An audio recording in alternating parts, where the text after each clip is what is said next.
KS Prasad గారు ఇప్పుడు జగన్మోహన్ రెడ్డి గారు 2027లో పాదయాత్ర చేయబోతున్నారని పేర్ని నాని గారు చెబుతున్నారు. అంటే ఇప్పుడు వాళ్ళ ఎమ్మెల్యేలకు సంబంధించి శాసనసభ సభ్యత్వం డిస్‌క్వాలిఫై అయ్యే అవకాశం ఏదైనా ఉందా? దానికి సంబంధించి ఈ పాదయాత్ర ప్లాన్, భవిష్యత్ ప్లాన్ ఏదైనా ఉందా వీళ్ళకి? సార్ అది ఎవరో ఆ సింపథైజర్స్ వాళ్ళు మాడుకుంటే బాగుంటుంది కానీ మీలాంటి స్థాయి ఉన్న వాళ్ళు అడిగితే నేను కొంచెం బాధాకరంగానే చెప్పాలి సమాధానం. సార్ ఇది తమిళనాడు ఎలక్షన్లు మనం చూసాం. 2 స్థానాలు గెలిచిన చెన్నై డీఎంకే పార్టీ అలా అసెంబ్లీలో అడుగుపెట్టిన ఉదంతం లేదు. అలాగే జయలలిత గారు అడుగుపెట్టిన ఉదంతం లేదు. ఎప్పుడైనా డిస్క్వాలిఫికేషన్ కాన్సెప్ట్ ఉందా? అండ్ మోర్ ఇవాళ మీకు సింపుల్ సొల్యూషన్స్ ఉంటాయి ప్రతిదానికి. ఇప్పుడు బడ్జెట్ సమావేశాలు ఉంటాయి. మొదటి రోజు ప్రజలు ఇస్తారు, కూర్చుని ఎండమే కదా బడ్జెట్ కార్యక్రమాలు. వినేసి వచ్చి నిరసన తెలియజేస్తున్నాను బయటకు వస్తారు. ఏమవుతుంది దీనికి? ఏమైనా పెద్ద ఇదేందో రాజ్యాంగ సవరణ ఏమైనా జరిగిందా?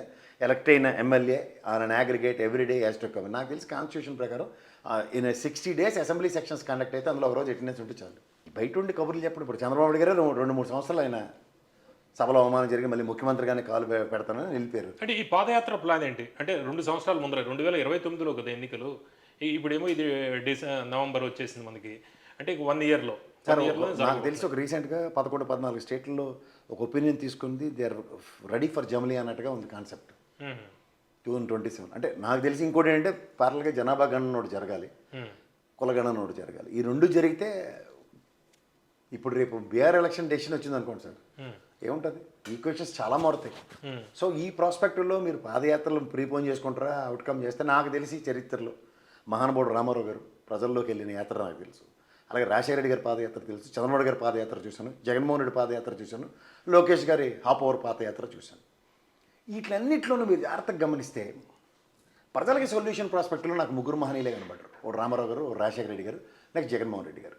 కానీ ఈరోజు చంద్రబాబు గారి పాదయాత్ర కానీ లోకేష్ గారి పాదయాత్రలు కానీ ప్రజలకి డెలివరబుల్స్ మీద ఏదైనా ఒకటి చెప్పండి. ఎందుకంటే రాయలసీమ డిక్లరేషన్ లోకేష్ గారి పాదయాత్రలు చెప్పారు, అది చంద్రబాబు గారి ప్రెజెన్స్ లేకుండా. దాని మీద ఈ రోజుకి కూడా ఒకట్లేదు కార్యాచరణ. సో అట్లా మీకు సొల్యూషన్ లేని పాదయాత్రలు వర్సెస్ సొల్యూషన్ ప్రాస్పెక్టులో పాదయాత్రలు. రాజశేఖర గారు చూడండి, ఫీజు రీయింబర్స్మెంట్, ఉచిత కరెంటు, అండ్ మీరు ఈరోజు ఆరోగ్యశ్రీ, ఇవన్నీ ప్రజల కోసం వాళ్ళ సమస్యలు తెలుసుకుని ఒక అధినాయకుడు ఇచ్చిన సొల్యూషన్స్. రామారావు గారు కూడుగూడగూడ అన్న కాన్సెప్ట్ ఆఫ్ కాంగ్రెస్ది ఏమీ అందట్లేదు అన్న దగ్గర పక్కా ఇల్లు, జనతా వస్త్రాలు, ₹2 కిలో బియ్యం, ఇవన్నీ మీరు చూడండి కడుపార్తి తీర్చే కార్యక్రమాలు ఒక అధినాయకులు చేసే దగ్గర. ఈ నవరత్నాలు 94% సక్సెస్ రేషియోతో చేసి చూపించాడు. సో దానివల్ల జీడిపి ఎలా పెరిగిందో చూసాం, జిఎస్టీ ఎలా పెరిగిందో, వసూలు ఎలా ఉన్నాయో చూసాం, స్టేట్ గ్రోత్ ఎట్లా ఉందో చూసాం. సో ఇవన్నీ కనబడుతున్నప్పుడు యాంటిసిపేషన్ ఆఫ్ పాదయాత్రలు వెసెస్ సొల్యూషన్ ప్రాస్పెక్టివ్ పాదయాత్రల దగ్గర నాకు తెలిసి జగన్మోహన్ రెడ్డి సొల్యూషన్ ఇస్తాడేమో అనిపిస్తుంది. సో ఇది కాకపోతే ఎలక్షన్స్ కన్నా 2 years బిఫోర్ అన్న దగ్గర ఇవాళ మీకు ప్రతి గ్రామంలో ఉన్న ప్రతి ప్రజనైతే కలిసే కాన్సెప్ట్ ఉన్నప్పుడు అధినాయకుడికి మచ్ అహెడ్ ఆఫ్ ఎనీబడి ఈ will definitely plan for it.